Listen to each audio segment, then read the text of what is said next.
இந்த சீரீஸ்க்கு நான் வந்தது ஒரு மேஜிக் தான். ஏன்னா எனக்கு பிரசாந்த் தவிர யாரும் தெரியாது. ஸோ பிரசாந்த் தான் அண்ணன் நீங்கள் பண்ணுவீங்க, நல்லா பண்ணுவீங்கன்னு சொன்னார். ஸோ அவர் மூலிமா தான் உள்ளே வந்தேன்.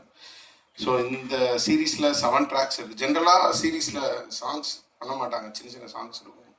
பட் எனக்கு கிடைச்ச ஆப்பர்ச்சுனிட்டி நான் யூஸ் பண்ணிட்டு மேக்ஸிமம் எவ்வளோ சாங்ஸ் கொடுக்க முடியுமோ நான் கொடுத்துருக்கேன். ஸோ அதுக்கு தேங்க்ஸ் சொல்லிக்கிறேன். சிங்கர்ஸ் பொறுத்த வரைக்கும் thanks to Santhosh Narayan sir. அவர் ஒரு பாட்டு பாடியிருக்காரு, விதின்னு ஒரு சாங்கு. அண்ட் மற்ற சிங்கர்ஸ் எல்லாமே ஏர்டெல் சூப்பர் சிங்கர்ஸ் அண்ட் அந்த மாதிரி நல்ல ஒரு குரூ தான் கிடைச்சாங்க. ஸ்பெஷலி லிரிக்ஸிஸ்ட் பேசணும். நம்ம குறிஞ்சி பிரபாவும் மோகன் ராஜா சார் ஒரு பாட்டும், குறிஞ்சி பிரபா 4 பாட்டும் எழுதியிருக்காங்க. ஸோ தேங்க்ஸ் சொல்லிக்கிறேன். அண்ட் இந்த சீரீஸ் பொறுத்த வரைக்கும் எனக்கு கொஞ்சம் சேலஞ்சிங்காக தான் இருந்துச்சு. ஈஸியாக ஒரு தீம் பண்ணி அதை பேஸ் பண்ணுற மாதிரி அமையல. ஏன்னா ஒரு படம் பண்ணிவிட்டு சீரீஸ் வரும்போது அதோட டைம் டியூரேஷன் அண்ட் அந்த கேரக்டரோட எவால்வ்லாம் பயங்கரமாக இருந்துச்சு. ஸோ இந்த படத்தில் இந்த சீரீஸில் நீங்கள் இங்கே இருக்க எல்லா ஆர்டிஸ்ட்டுக்கும் ஒரு ஃபர்ஸ்ட் ஆஃப் ஒரு ஃபேஸ் இருக்கும், செகண்ட் ஆஃப் ஒரு ஃபேஸ் இருக்கும். அது பயங்கரமாக இருக்கும். ஸோ எல்லோரும் வெப்சீரிஸ் பாருங்கள். அண்ட் இந்த ப்ராஜெக்டை அவுட் சைட்லேருந்து ஆர்கனைஸ் பண்ண டான்ஸ் மணி சாருக்கு நான் ரொம்ப தேங்க்ஸ் சொல்லிக்கிறேன். ஸோ ஒர்க் பண்ண மெயினாக Hotstar Pradeep Milroy sir and Nila ma'am அவங்க நான் தேங்க்ஸ் சொல்லிக்கிறேன். And of course thanks to the director. அவர் தான் கேப்டன் ஆஃப் த ஷிப் மாதிரி இருந்து ரொம்ப நல்லா கைட் பண்ணார். நான் பார்த்த டைரக்டர்லேயே மியூசிக் சென்ஸ் பயங்கரமாக இருக்கிறது லட்சுமி சார் தான். ஜென்ரலாக ஃபஸ்ட் மீட்டில் நம்ம என்ன மாதிரி ஸ்கோர் பண்ணலாம் அப்படின்னு பேசும்போது அவர் பேசுகிறதெல்லாம் ஆர்கெஸ்ட்ரல், பெரிய பெரிய சிம்ஃபோனி. நான் கூட அந்த பேர்லாம் ரொம்ப ரேண்டமாக எப்போயோ தான் கேள்விப்பட்டிருக்கேன். பட் அவர் அந்த பெரிய பெரிய சிம்ஃபோனி கண்டக்டரோட ஷோஸ்லாம் போய் பார்க்குறது, வேர்ல்டு வைடு அதை எக்ஸ்ப்ளோர் பண்ணுறதுன்னு பயங்கர எக்ஸ்பெரிமெண்ட்டாக இருந்தார். ஸோ சாரை சாட்டிஸ்ஃபை பண்ணுறதே பெரிய விஷயமா இருந்துச்சு. So thank you Lakshmi Sharma Kumar sir. And படத்துடைய கேஸ்ட் அண்ட் க்ரூ எல்லாருக்குமே வணக்கம். அண்ட் உங்களுடைய டைம் எடுத்து வந்ததுக்கு ரொம்ப நன்றி ஃபர்ஸ்ட் ஆஃப் ஆல். ஸோ இந்த சீரீஸ் அஃப்கோர்ஸ் எனக்கு ரொம்ப ஸ்பெஷல். ஏன்னா after Bigg Boss Pradeep sir என்னை கூப்பிட்டு இந்த மாதிரி ஒரு சீரீஸ் இருக்குது, இந்த மாதிரி ஒரு ரோல் இருக்குது, it's like one of the lead roles அப்படின்னு சொல்லி எனக்கு இந்த டீமை இன்ட்ரடியூஸ் பண்ணார். ஸோ அதுக்கப்புறம் அந்த கேரக்டரை பற்றி நான் கேட்டேன். லக்ஷ்மி சாரும் பிரசாந்த் சாரும் வந்திருந்தாங்க. ரொம்ப நல்ல கேரக்டர். ஏன்னா அது ரொம்ப ரெவல்யூஷனரி, ரெவல்யூஷன் கிரியேட் பண்ணக்கூடிய ஒரு கேரக்டர், ரொம்ப போல்டான ஒரு கேரக்டர். ஸோ இதை என்னை நம்பி இந்த பொண்ணு பண்ணால் நல்லா இருக்கும் அப்படின்னு ஃபீல் பண்ணி இதை எனக்கு கொடுத்ததுக்கு ரொம்ப நன்றி.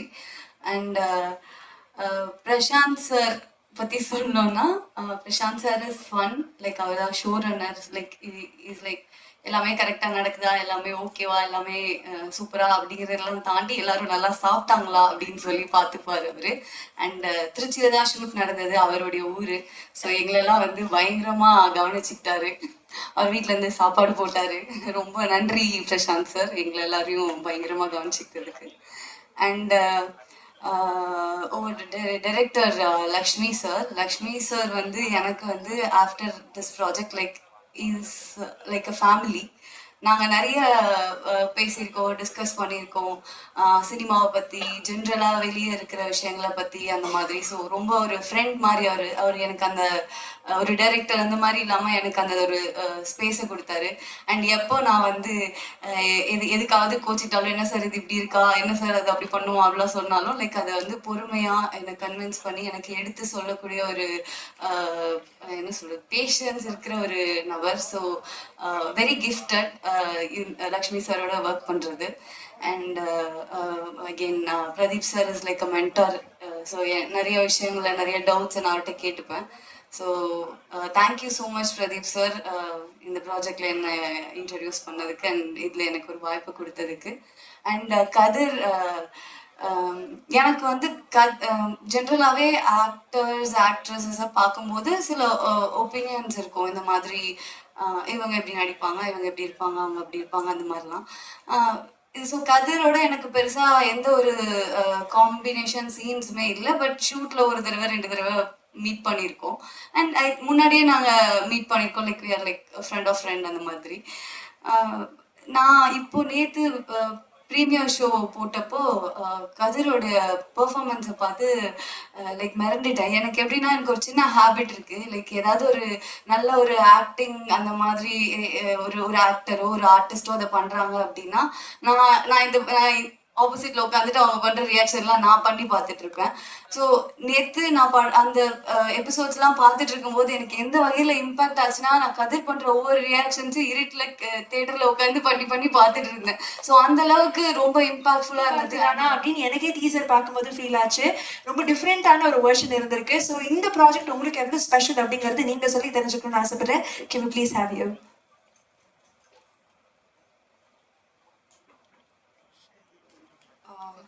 எல்லாருக்கும் வணக்கம்.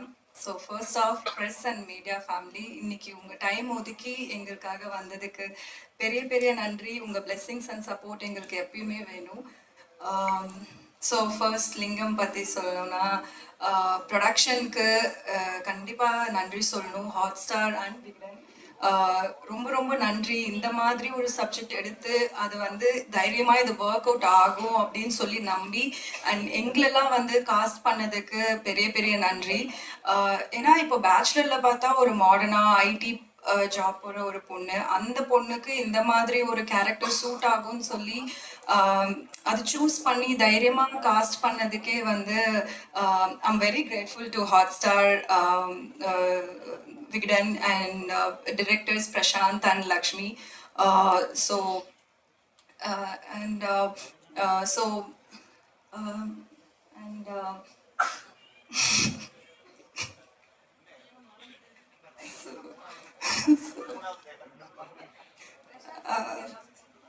okay.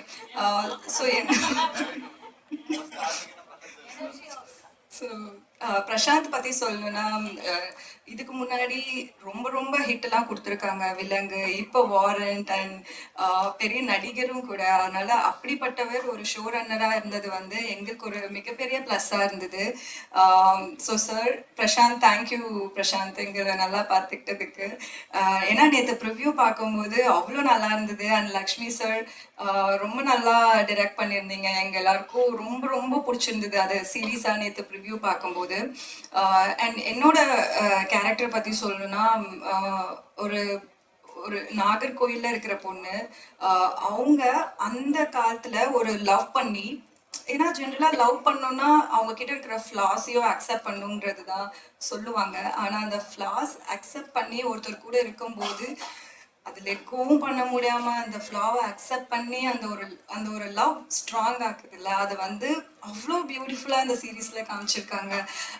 எனக்கு இந்த சீரீஸில் நடிச்சதுக்கப்புறம் மோர் தென் லிங்கம், எனக்கு ரோஹிணி அம்மா, அவங்க தான் ரியலாக லிங்கமோட ஒய்ஃப், அவங்க இன்னும் இருக்காங்க. அண்ட் ரோஹிணிமா, எனக்கு உங்கள் மேலே பெரிய பெரிய ரெஸ்பெக்ட் இருக்குது. ஏன்னா அந்த ஒரு 90s அவ்வளோ ஸ்ட்ராங்காக போல்டாக அப்படி இருந்தது வந்து பெரிய விஷயம்.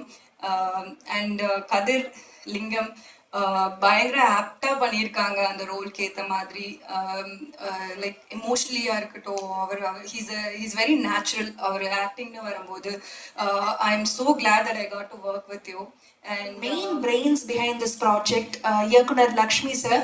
நிச்சயமாக நீங்க லிங்கம் பத்தி பேச போறீங்க. பட் நேத்தி ஐ ஹர்ட் செலிப் ஷோ போட்டிருந்தாங்க அண்ட் ரொம்ப தெரிந்த முகங்கள்லாம் இந்த ப்ராஜெக்ட் பத்தி பல விஷயங்கள் ஷேர் பண்ணியிருந்தாங்க அப்படின்னு. ஸோ இந்த ப்ராஜெக்ட்ல இருந்து என்ன எதிர்பார்க்கலாம், அதே மாதிரி அவங்க சொன்ன சில விஷயங்களை நீங்க பகிரணும்னு ஆசைப்படுறேன். So over to Lakshmi sir. விட்டு எழுதிட்டு வந்தேன், மறந்துச்சு எங்க இருக்குன்னு தெரியல, தேடி எடுத்துக்கிற ஒரே நிமிஷம். பத்திரிகை நண்பர்களுக்கும் மீடியாக்காரர்களுக்கும் நிறைய தெரிந்த முகங்கள், அண்ணன் முன்வரிசையில் உட்கார்ந்துருக்கிறாரு. ஒரு 6 வருடம், கிட்டத்தட்ட ஒரு 5.5-6 வருடம் இந்த லிங்கம் ப்ராஜெக்டுக்காக 2021 ஆரம்பிச்சோன்னு நினைக்கிறேன். இந்த சமூகத்தில் நிறைய மாற்றங்கள் நடந்துருச்சு. நான் வந்து இந்த ஒரு ப்ராஜெக்ட்ல கிட்டத்தட்ட ஒரு லாங் ட்ராவல், விவேக் எக்ஸ்பிரஸ்னு ஒரு ட்ரெயின் ஒன்று இருக்கு, கன்னியாகுமரியிலேருந்து திப்ருகர் வரைக்கும் போகும். நான் அந்த ட்ரெயின் லான்ச் பண்ணப்ப ட்ராவல் பண்ணியிருக்கிறேன். அது ஏறும்போது முதல் நாள் பயங்கர எக்ஸைட்மெண்ட்டோட இருக்கும், 2வது நாள் வந்து இன்னும் எக்ஸைட்மெண்ட்டோட இருக்கும், 3வது நாள் ஆந்திராவை தாண்டும் போது கொஞ்சம் அப்படி டயர்ட் ஆகும், 4வது நாள் இன்னும் கொஞ்சம் டயர்ட் ஆகும், கடைசி திப்ருகார் போகும்போது எப்படா டெஸ்டினேஷன் வரும்ன்ற மாதிரி ஒரு மைண்ட் செட் இருக்கும். கிட்டத்தட்ட எப்படின்னா இந்த ரிலீஸை வந்து என்னன்னா திப்ருகார் எக்ஸ்பிரஸ்ல உட்காந்து அந்த மாதிரி தான் இருந்தது எனக்கு. ஆனா வந்து நான் வந்து பயணத்தை விரும்பக்கூடிய ஒரு ஆள். எனக்கு கதிரும் வந்து நிறைய ட்ராவல் பண்ணக்கூடிய ஒரு ஆள். பூர்ணிமெல்லாம் கிண்டல் பண்ணுவாங்க என்னை, எப்போ பார்த்தாலும் ஊர் சுற்றிட்டு இருக்கீங்க அப்படின்னு. நிறைய பயணத்தை ரசிக்கக்கூடியதுனால இது ஒரு ஒரு நல்ல ட்ராவலாக எடுத்துக்கிட்டேன். இங்கே இருக்கிற நிறைய பேருக்கு நேற்று ஒரு எழுத்தாளனா தெரியும். ஒரு 25 புத்தகங்கள் எழுதியிருக்கிறேன் நான். சாகித்ய அகாடமி உட்பட நிறைய விருதுகள் வாங்கியிருக்கிறேன்.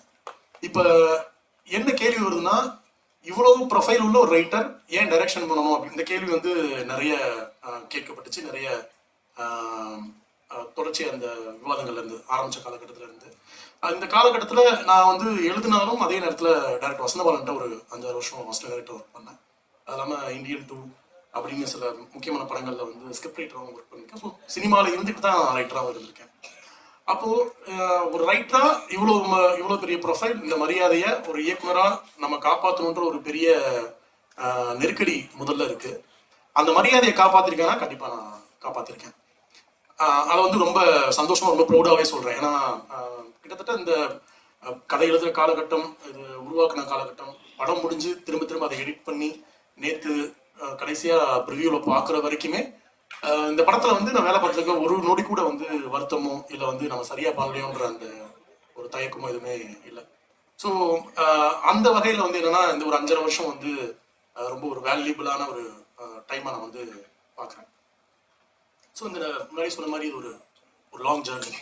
இந்த பயணத்தில் நிறைய பேர் எனக்கு வந்து நேரடியாகவும் மறைமுகமாகவும் நிறைய உதவி பண்ணியிருக்கிறாங்க. அவங்க எல்லாத்தையுமே இங்கே நான் அட்ரஸ் பண்ணணும்னு நினைக்கிறேன். முதல்ல வந்து ஹாட்ஸ்டார் டீம் வந்து ஆரம்பிக்கணும்னு நினைக்கிறேன். குட்டி சார், போலீஸ் கனவுல இருக்கிறவர் ரவுடியாகிறதுங்கிறது பழக்கப்பட்ட ஒரு கதை தான். நானுமே வந்து அதை அப்படி படிச்சுட்டு அண்ணன் என்ன, ஏன்னா அதுக்கப்புறம் நான் வேலை செய்ய முடியல, நான் மிஸ்கின் சார்ட்ட கொஞ்சம் போயிருந்தேன். ஸோ அப்போ வந்து இது எப்படி பண்ணியிருப்பாங்கன்னு நினைக்கும் போது நேற்று அந்த 3 எபிசோடு பார்க்கும்போது தான் எப்படி பண்ணியிருக்காங்க அப்படின்றது தெரிஞ்சு உங்க எல்லாருக்குமே ரொம்ப பிடிக்கும், ரொம்ப இன்ட்ரெஸ்டிங்காக இருந்துச்சு. மிகப்பெரிய வெற்றியுடைய இயக்குனருக்கு வாழ்த்துக்கள். எல்லாருக்கும் நன்றி. ஒளிப்பதிவாளர் அவருக்கும் நன்றி. எல்லாருக்கும் நன்றி, வணக்கம். இந்த பாட்டு ஆடியோ லான்ச் இல்லை, உங்க எல்லாருக்கும் கேட்கறதுக்கான வாய்ப்பு சீரிஸ் வரும்போது வரும். இந்த ஸ்பாட்டிஃபைலலாம் இருக்கு. இதில் விதி அப்படிங்கிற ஒரு பாட்டு வந்து சந்தோஷ் நாராயணன் சார் டோனி அண்ணாவுக்காக பாடியிருக்காங்க. ரொம்ப பிரமாதமா சருகுகளுக்கு சிறகு போட்டுன மாதிரியான அந்த வரிகளுக்கு அவரோட குரல் ரொம்ப அழகா இருந்துச்சு. அதை கேளுங்க, பிடிக்கும். இப்படி என்னோட வாழ்க்கையில இந்த பாட்டு எதனா உங்களுக்கு ரொம்ப பிடிச்சி சந்தோஷம் ஏற்படுத்துச்சுன்னா அது என்னை வளர்த்த தாய் மாமா என்னோட குறிஞ்சி செல்வன் அவருக்கு போய் சேரும். அவருக்கு இந்த மேடையில நன்றி சொல்றதுக்கு நான் ரொம்ப பெருமைப்பட்டிருக்கேன். இது அவருக்கு பெருமையா எனக்கு தெரியாது, இன்னும் உயரம் போனாதான் அவருக்கு பிடிக்கும். ஆனா ரொம்ப நன்றி. நன்றி, வணக்கம். வணக்கம். இந்த லிங்கம் வெப் சீரிஸ் அண்ணா லட்சுமி சரவணகுமார் நான் உதவியாளராக போகிறதுக்கு தான் முதல்ல நான் போயிருந்தேன். அப்போது அந்த ஸ்கிரிப்ட் எனக்கு ஃபுல்லாக அவங்க படிக்க கொடுத்துருங்க. அதனால் எனக்கு முழுசாக உள்வாங்க முடிஞ்சது. அதுக்கு முன்னாடியே நான் பாடல்கள் தெகிடி சரப்பம் போன்ற படத்தில் எழுதுனதுனால நான் அவர்கிட்ட கேட்டிருந்தேன் பர்சனலாக, இதில் நான் எதனா ஒர்க் பண்ணலாமா, இது வரைக்கும் பாட்டு எனக்கு ஐடியா இல்லைடா, நீ எதனா எழுதி கொடு, நான் பண்ணுறேன் அப்படின்னு சொன்னாங்க.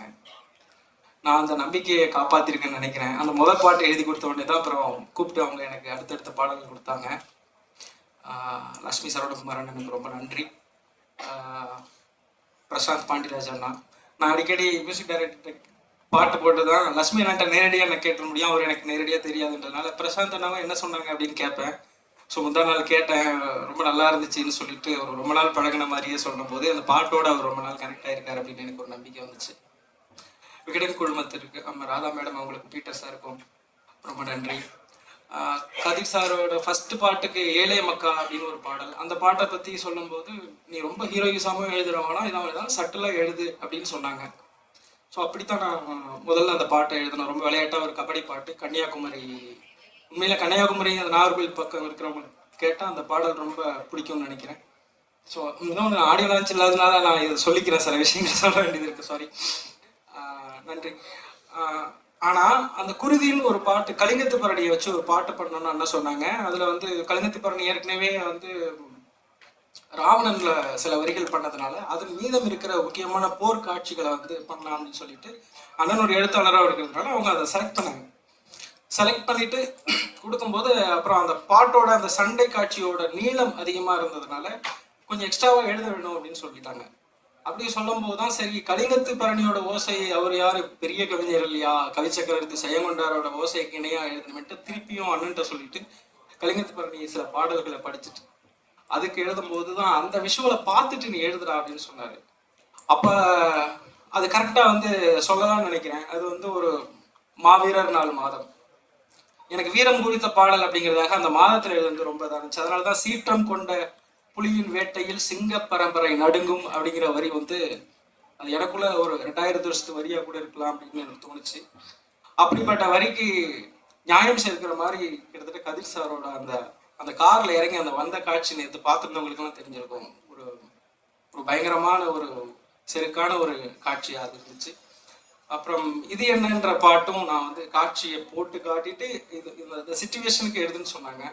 அப்படி எழுதப்பட்டது தான். அவங்க சொன்ன மாதிரி அவங்களுக்கு ஒரு கண்ணுக்கு ஒரு அழகான க்ளோஸ்அப் வச்சிருப்பாங்க. அப்போ வந்து உன் விழிகள் எழுப்பிடும் திமிரின் அணைகளை நொடியில் நீயும் உடைத்தாய் அப்படின்னு சொல்லிட்டு எழுதியிருப்பேன். அது கூட அவங்கள்ட்ட சொன்ன சிரிச்சுக்கிட்டு இருந்தாங்க. ஸோ அந்த மாதிரி எனக்கு நிறைய வேலை செய்யறதுக்கு, நிறைய படிக்கிறதுக்கான வாய்ப்புகள் இருந்துச்சு.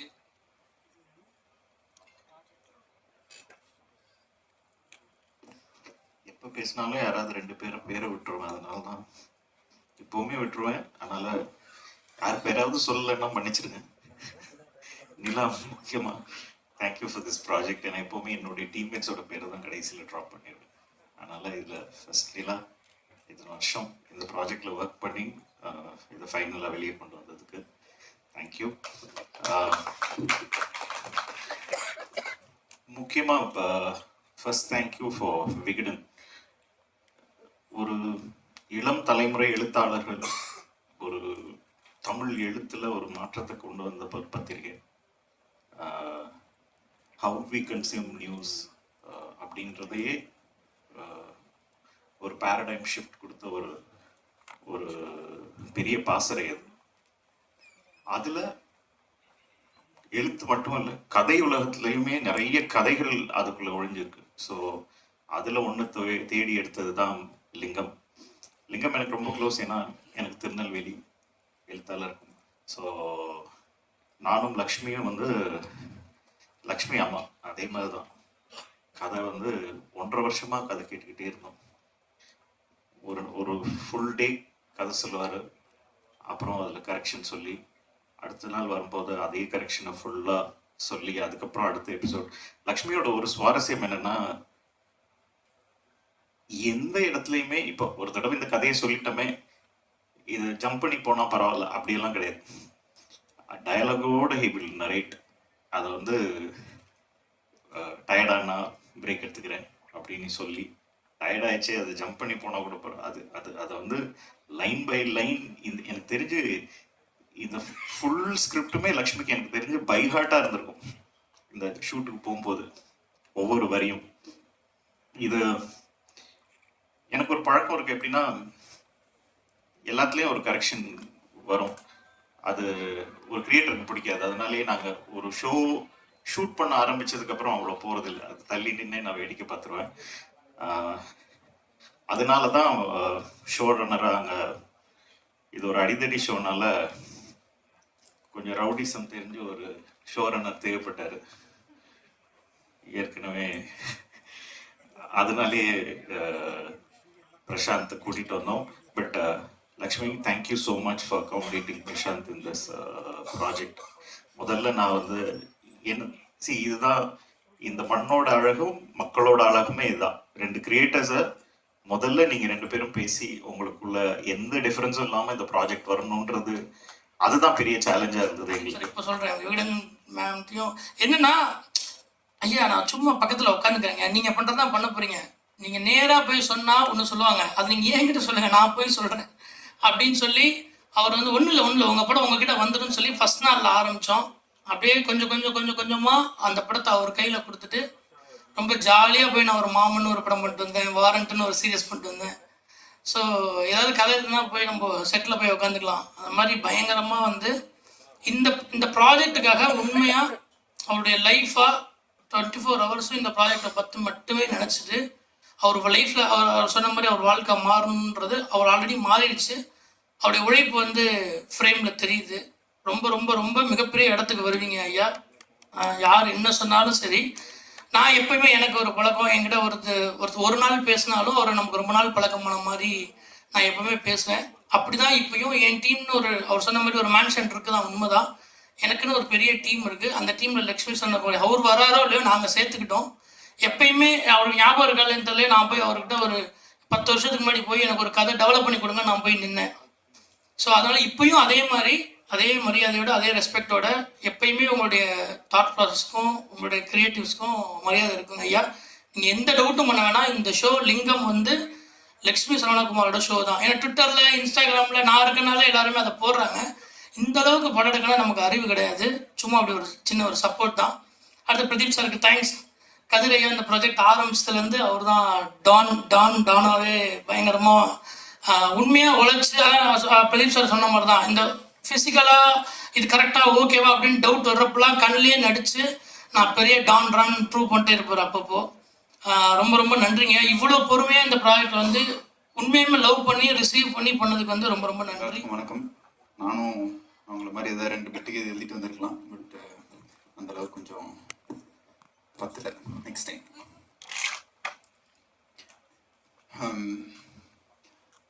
ஜென்ரலாக ஒரு படம் முடிஞ்சோ இல்லை எப்பவுமே ஒரு இது இருக்கும், ஏதோ ஒரு ஃபோன் கால், ஏதோ ஒரு புது நம்பர், இல்லை ஏதோ ஒரு மெசேஜ், இந்த மாதிரி ஒரு ஸ்கிரிப்ட் இருக்குது, ஒரு படம் இருக்குது, இல்லை வேறு யாராவது ஒருத்தர் வந்து இந்த மாதிரி ஒரு நல்ல கதை இருக்குது அப்படின்னு சொன்னால் திடீர்னு அதை போய் எப்படியாச்சும் கேப்சர் பண்ணிக்கணுங்கிற ஒரு ஆர்வமும் ஒரு இதுவும் ஓடிக்கிட்டே தான் இருக்கும். அந்த மாதிரி ஒரு டைம். அப்புறம் அந்த அந்த அந்த ப்ராசஸ் ஆஃப் இதில் வந்து என்னடா நம்ம நினைக்கிற மாதிரி ஒன்றும் வரவும் மாட்டேங்குது, இல்லை நமக்கு தான் கதையும் கேட்க தெரியலையா, இல்லை நமக்கு இந்த கமர்ஷியல் சென்ஸே இல்லையா. ஸோ அந்த மாதிரி ஒரு ப்ராசஸ் ஆஃப் தாட்டில் திடீர்னு இந்த மாதிரி ஒரு ஹாட்ஸ்டார்லேருந்து ஓடிடி அப்படின்னு, ஏற்கனவே நான் அந்த 2 சுழல் சீரீஸ் பண்ணதுனால நம்ம வந்து ஏதோ ஓடிடி ஹீரோ அப்படிங்கிற மாதிரியும் இன்னைக்கு அண்ணாலாம் கூட இதுன்னு கேட்டாங்க. பட் ஆனால் சுழலாக இருக்கட்டும் லிங்கமாக இருக்கட்டும், நீங்கள் எந்த தேட்டரில் வேணாலும் எந்த ஷோ போட்டாலும் ஒரு படம் அளவுக்கு அந்த சீரீஸ் வந்து ரொம்ப இன்ட்ரெஸ்டிங்காகவும் அந்த அந்த நேர்த்தியோடையும் அந்த குவாலிட்டியோடையும் இருக்கும். நான் இப்படி பாசிட்டிவாக பார்த்துக்கிறேன்னா, சுழல் 1ல் நான் 2 படம் நடிச்சிருக்கேன், சுழல் 2ல் இன்னும் 2 படம் நடிச்சிருக்கேன், லிங்கம்ல இன்னும் 2 படம் நடிச்சிருக்கேன். ஸோ கவுண்டாக இதுவாக வச்சுக்கணுன்னு என்ன நானே பாசிட்டிவாக அதுன்னு வச்சுக்கிறேன். அண்ட் லிங்கம்க்கும் சரி இது ஓடிடிக்கும் படத்துக்கும் ஒரு சின்ன டிஃப்ரென்ஸ் இருக்குதான். அதில் தேட்டர்கள் போய் மக்கள் எல்லாருமே பார்த்து இன்னைக்கு ஒரு ப்ரெஷ் ஷோ இல்லை ஒரு ப்ரீமியர் முடிச்சதுக்கப்புறம் எல்லாருமே என்ன சொல்ல போகிறாங்க, இல்லை அவங்க என்ன ரியாக்ஷன் இதுவாக இருக்க போகுதுங்கிற ஒரு ஆர்வத்தை ரிசீவ் பண்ணுறது இருக்குல்ல, அதுதான் வந்து அந்த படத்தோட ஃபஸ்ட்டு கதை கேட்டப்போ இந்த படம் நம்ம பயங்கரமாக எப்படியோ ஒன்று பண்ணிடணும், இது ரிலீஸ் ஆகுது அந்த ஃபஸ்ட் நாள் தான் சந்தோஷம் இருக்கும். அதுக்கப்புறமேல அதோட ரிலீஸ் டைம் அப்போ ஒரு பெரிய சந்தோஷத்துக்காக காத்துட்டு இருக்கிற ஒரு மூமெண்ட் இருக்கும். மித்தபடி நடுவில் இருக்க ப்ராசஸ் எல்லாமே கொஞ்சம் கஷ்டமான ப்ராசஸ் தான். மேபி நம்ம செலக்ட் பண்ணுற படமும் நம்மளை போட்டு உருட்டி பெரட்டி அந்த மாதிரி தான் நம்மளுக்கும் பிடிக்குது. And Lingam 2022 I think November or December வந்து லக்ஷ்மி சார் கதை சொன்னார். நல்ல ஞாபகம் இருக்குது. ஒரு சேர் போட்டு ஒரு இடத்துல உட்காந்து ஒரு மொத்த ஸ்ட்ரெச்சாக ஒரு 3-4 எபிசோடுக்கு அப்புறம் ஒரு பிரேக்கு, அதுக்கப்புறம் தண்ணி குடிச்சிட்டு ஒரு இது கேட்ட உடனே இது உண்மையாலுமே நம்மளை நம்பி, ஏன்னா எனக்கு ஒரு இமேஜா இல்லை நம்ம பண்ண படம் இருக்கா இல்லை நம்ம மூஞ்சியா என்னங்கிறது எனக்கு தெரியல. ரொம்ப சாஃப்டா மேபி அது என்னோட சின்ன ஃபேஷியல் அப்பியரன்ஸாக இருக்கலாம். பட் ஆனால் கண்டிப்பாக எனக்குள்ள ஒரு நம்பிக்கை இருக்கு. எனி கேரக்டர் ஆர் இன்னைக்கு ஒரு கேங்ஸ்டராகவோ இல்லை ஒரு டானாவோ நாசிகைன்னு ஒரு டிரான்ஸ்ஜெண்டராகவோ ஏதோ ஒரு இதில் எப்படியோன்னு எஃபர்ட் போட்டு ரொம்ப நேர்த்தியாக அதை கொடுத்து அதை மக்கள் பார்க்குறப்போ அது ரொம்ப இன்ட்ரெஸ்டிங்காகவும் என்டர்டெய்னிங்காகவும் மாற்றணுங்கிற ஒரு ஆசை இருக்குது. அந்த ஆசையை லிங்கம் வந்து பூர்த்தி பண்ணுச்சுன்னு நான் நினைக்கிறேன்.